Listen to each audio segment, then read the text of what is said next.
Assalamualaikum warahmatullahi wabarakatuh. Dengan saya Ferianto Nugroho, NIM 202405020182.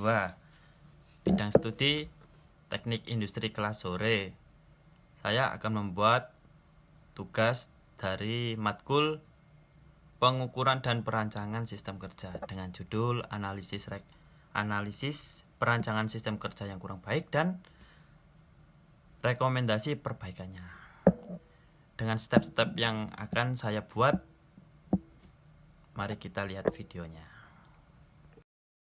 Latar belakang. Sistem kerja merupakan metode atau cara yang digunakan pekerja untuk menyelesaikan suatu pekerjaan.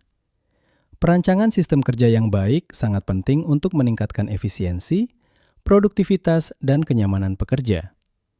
Namun, dalam praktiknya, masih banyak sistem kerja yang kurang baik sehingga menyebabkan gerakan kerja tidak efisien, kelelahan pada pekerja, waktu kerja menjadi lebih lama, produktivitas menurun. Tujuan dari analisis ini adalah mengidentifikasi sistem kerja yang kurang baik, identifikasi sistem kerja, mengenali sistem kerja yang kurang baik dalam lingkungan industri, analisis penyebab, mengkaji faktor-faktor penyebab ketidakefisienan dalam pekerjaan, rekomendasi perbaikan, memberikan solusi untuk sistem kerja yang lebih efektif dan ergonomis. Pengertian sistem kerja.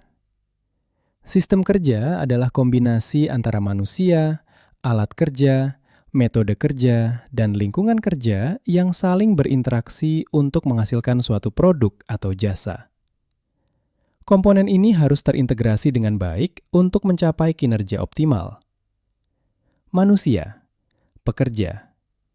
Sumber daya manusia dengan kemampuan, keterampilan, dan kapabilitas fisik serta mental untuk menjalankan tugas.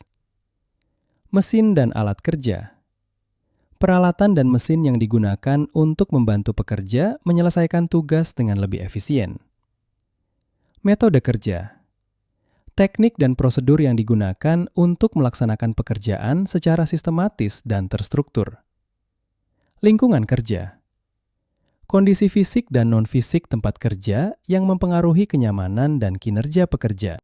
Contoh sistem kerja yang kurang baik. Contoh kasus, seorang pekerja harus mengambil barang dari tempat yang jauh dari meja kerja, sehingga harus sering berpindah tempat. Permasalahan yang terjadi, pekerja sering membungkuk. Jarak alat kerja terlalu jauh. Gerakan kerja tidak efisien. Waktu kerja menjadi lebih lama. Analisis permasalahan. Beberapa masalah dalam sistem kerja tersebut antara lain, tata letak alat kerja tidak efisien, postur kerja tidak ergonomis, terjadi gerakan yang tidak perlu, proses kerja menjadi lebih lambat. Dampak, kelelahan pekerja, penurunan produktivitas, risiko cedera kerja meningkat. Prinsip perancangan sistem kerja. Dalam perancangan sistem kerja yang baik, perlu memperhatikan beberapa prinsip dasar untuk mencapai efisiensi dan kenyamanan optimal. Efisiensi gerakan. Minimalkan gerakan yang tidak perlu dan optimalkan urutan kerja untuk mengurangi waktu siklus. Kenyamanan dan keselamatan.